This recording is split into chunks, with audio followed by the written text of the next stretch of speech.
The next one I want to show is a really messy one. This is an example of some of the super messy style that when I get going and I'm having fun and then I see meaning. My art isn't necessarily for beauty or perfection, certainly not, but it's for meaning, and it's for being evocative or evoking some type of response or emotion.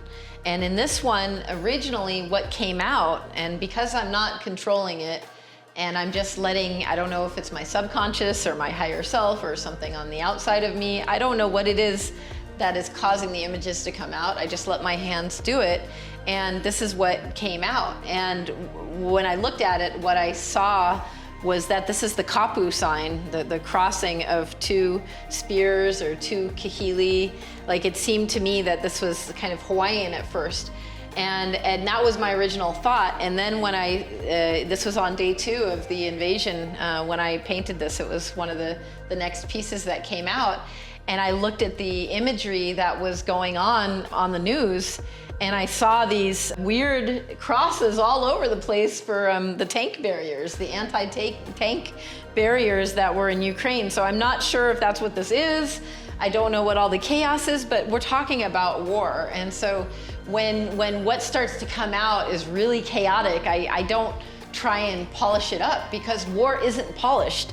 And there's shadows and there's darkness and there's some things that look weird and off-putting, and that's actually, I'm okay with that, because whatever came through was something that to me is ugly, and war is ugly, but I believe it has meaning. I'm just not sure exactly what the meaning is, but that was another piece. And then the next piece, it's not completely in sequential order, so we'll kind of hop around a little bit. But this one came out a few days later. And this one is another example of one where I normally would call this a base layer and keep painting, because it has a real messiness about it. But I use a lot of dripping. I like using natural elements and forces in my art. So rather than having my hands do the painting, I like to let gravity do painting. And in my encaustic pieces, I let fire do the painting and heat do the painting, and then let gravity do the painting. And so I use the high flow acrylics and I dribble it, and then I take the canvas and I move it around, and I don't have a sense at the time of which way's up and which way's down. I just play around with the colors and I dribble it and I scratch it out, and I try and play until it just feels like it has some kind of meaning. And as I was playing in this one, and again, when it's dark and it's morbid, I don't know, it's just what comes out and what I see. And this I saw was a man hanging.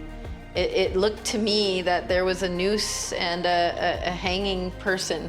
And this to me looked like maybe some type of reactor, or maybe some type of like domed, kind of Russian style architecture. I don't know. But that was like really dark for me, and it felt like it had enough meaning, and that it was ugly, and it was supposed to be ugly. This wasn't meant to be a pretty piece, but it was chaotic, and it felt to me like someone was gonna hang, but I didn't know if it's Putin or Zelensky. I still don't know, but someone's gonna hang from this.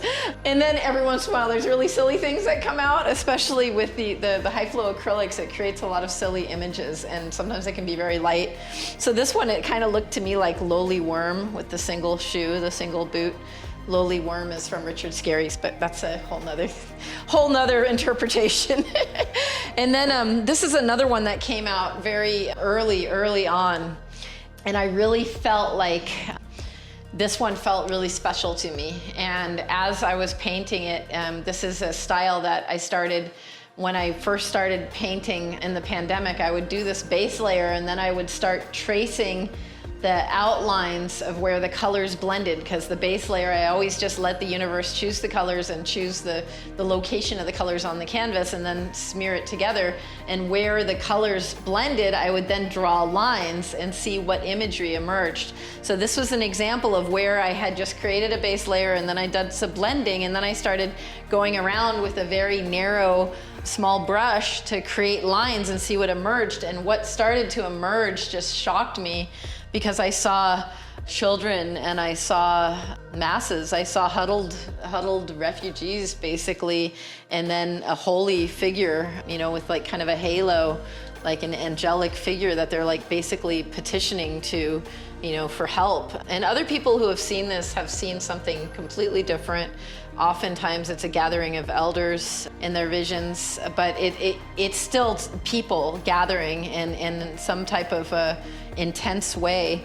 And yet it was really just me playing and smearing paint and then just kind of outlining where the edges were, and this image emerged. It was not my idea, and I don't take credit for it. And that's the other part with my painting. It's really interesting because people say, oh, you did such a beautiful job, and oh wow, this is neat or whatever on a certain painting, and it doesn't feel like it's me at all because I'm just playing. Everything that I do is pretty much by accident. And this is an excellent example of my happy accident because if my painting style isn't going to be called Lockeyism, then we'll call it the happy accident style of painting. So this is a piece that came out kind of in the middle of probably the first week of the conflict, and I do not know to this day what this is. People who see it see waterfalls, and what I saw, and the reason why I stopped, was I saw a cave. And this to me was like a forest, and there was, water or a glacier or a sky, but something, blue. But then there's a mountain and a cave or a door, and it felt to me that that was the significance, that there's a hiding place. But what the happy accident is that I don't like using paintbrushes because I feel that paintbrushes are, everybody uses paintbrushes, and I like creating cool textures, and I don't want it to just look like everybody else's art. I mean, we call my gallery Lockey Originals for a reason. I want it to all be original art, and not just original in the sense that we don't sell prints, but original in the sense that it's truly original and creative and unique, and not just something that you can buy in any store in Hawaii and it's all the same. So this one, what I did when I was looking for something that wasn't a paintbrush and wasn't a putty knife and I was trying to be original, I had just finished eating and there was a fork there, so I decided to start doing my scrofetto, or the scraping, with a fork.